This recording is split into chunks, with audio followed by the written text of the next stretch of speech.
Hello. Many people are asking where is Radar Opus, what is happening to the program? And I think that is a very legitimate question to which I would like to reply in some extent. Now, before I can give you the reply, I need you to understand the level of program that Radar Opus is.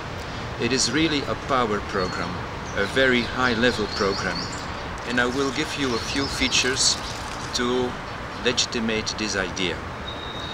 So this program is now coming, including whatever you need to handle repertories, whatever you need to handle materia medica, and whatever you need to handle patient file information, all in one.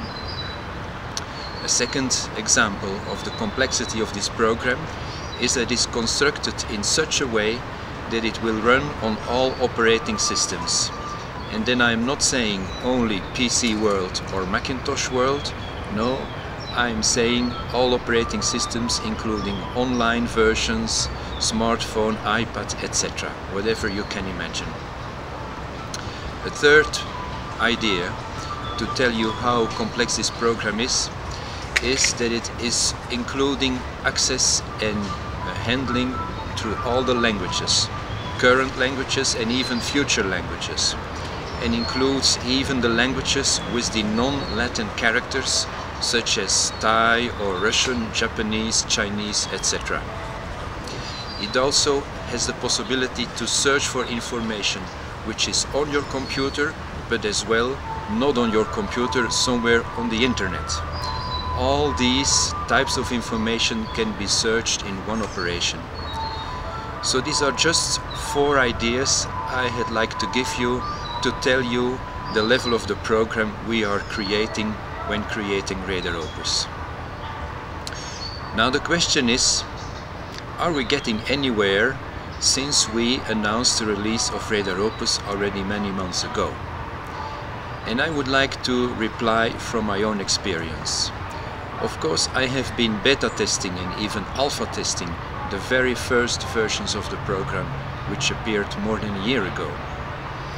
But as I wrote in some letter to some of you, the fact is that since May, more or less, since version 108 to be precise, I am using Radar Opus in my practice on a daily basis. And yes, it is true, as some of you, at that time the program was crashing, there were things I couldn't do.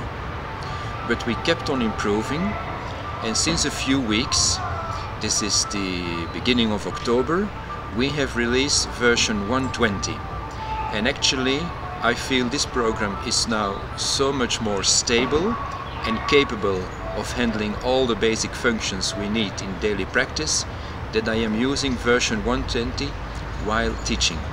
This video actually is recorded in the very nice city of Guadalajara, where I have just been teaching another seminar. The second or even the third lecturing event that I have been doing using Radar Opus 120. Just to be very precise, from my own experience, that yes, we are getting somewhere, the program is improving and is getting stable. So, what is the current state of the program if I give you my personal experience? Well, I can tell you honestly that still there are some problems. And I would like to say that these problems are like isolated problems, like needles in an anthill. We have to search for them. I will give you a few examples to make sure you understand what I mean to say. There may be problems which appear and we don't have those problems. I mean, the Belgian team, the Belgian test group, we don't have those problems. But one user reports that the program has a problem. And then it appears from investigating that this problem appears because this user is doing a number of operations in a certain sequence. And only if those operations are made in a certain sequence, then the problem appears. Another example of the needle in the anthill is that some user reports a problem, which we hear from 2 or 3 people.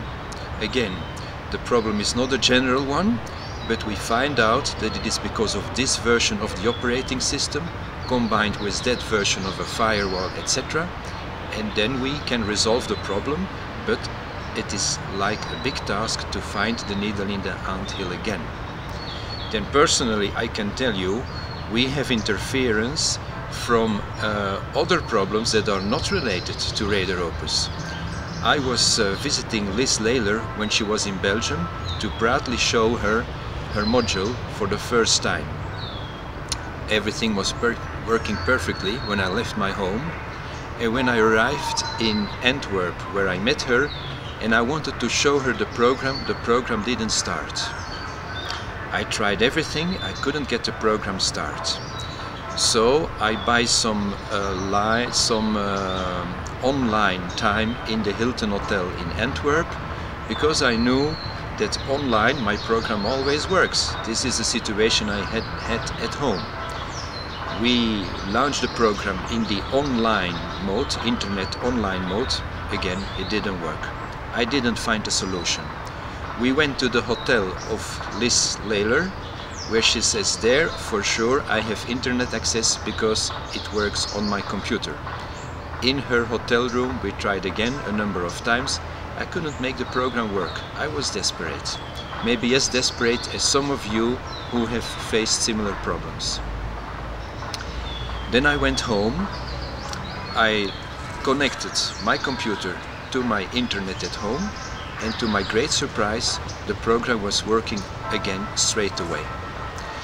It took us another 10 days to understand what happened, and then finally one of our programmers found out that apparently I had a current of static electricity in my computer under the touchpads to turn on and off the wireless access. So the difference between the program working in my office and the program not working when I was in Antwerp was the wireless access, which was suffering problems because of the static electricity in my computer. We could resolve the problem of the static electricity of my computer, and ever since then Radar Opus starts and runs whether I am online or offline. It is just an example I would like to give you to say that sometimes it is really difficult to understand how this program, why this program Radar Opus is not running, and also that it is not always due to the program itself, but rather to the power use it makes, because this program has a different functioning being offline and online, which is again some high-level technology we are including there, and if there is a little problem with that, Radar Opus will report the problem. So, being confronted with the reality that probably because of the complexity and the vastness of our program, our users who use the program now, today and the previous months are facing some problems here and there, we have decided in June, end of June, to go for a slow release, which means that our whole team of programmers is dedicated now by priority to resolve every problem of every single Radar Opus user. We will make the program as stable and as perfect as we can. And we will go slowly, which means we will release the program to a number of people. If they have problems, we resolve them, and then we release the program to a next number of people. For example, as I am in Mexico, to the Spanish-speaking people. On October 10, we have released the program for the first time to some 25 German beta testers, and we are getting their feedback and considering their remarks and the problems they report. It seems there are some problems linked because of using another language than English, and we will resolve these problems. We are committed and dedicated to resolving those problems.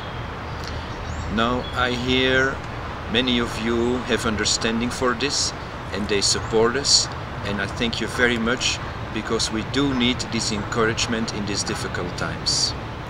However, I am aware that also some of you, they may be very much looking down upon us and even being aggressive and negative. And I accept this, because not everybody behaves in the same way. Now let me tell you one more last personal experience which I believe is a reply to this. I have been at that place where you are now. When we first started to program radar, no, I make a mistake. When the University of Namur first started to program radar, I was at the other side. I was at the side where you are now, at the side of the user who looks with some concern and some doubt to what is happening with these developers and this new upcoming program. And when they first came to my office, as I was a director of a school at the time, and they showed me the first version of radar, I was laughing, because the repertorization took 45 minutes, and I was sure that they would never get there. In fact, my idea was I didn't like computer technology, and so I was telling them, yeah, okay, go ahead, make your efforts, but I didn't believe in it. Now they came again after a few months, and they showed me the program, the repertorization again, and it was running on 20 minutes. Still I was laughing with my friends and just having pity on these people trying to make the impossible become true. Then one day they called me and said, we have a new version, we reprogrammed everything in machine language, whatever that meant. And they showed me a repertorization, and that was running now on 4 minutes. 4 minutes to repertorize 6 symptoms. At that moment, I must say I was shocked. I was not laughing anymore. I knew that if they can cut down the time from 40 minutes down to 4 minutes, it would eventually become 4 seconds. And you know very well that by now a repertorization even of 100 symptoms has become just a few seconds.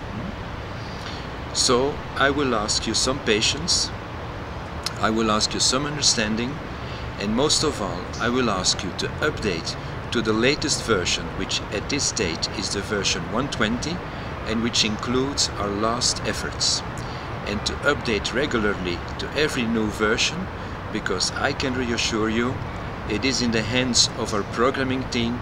They are dedicated since many months.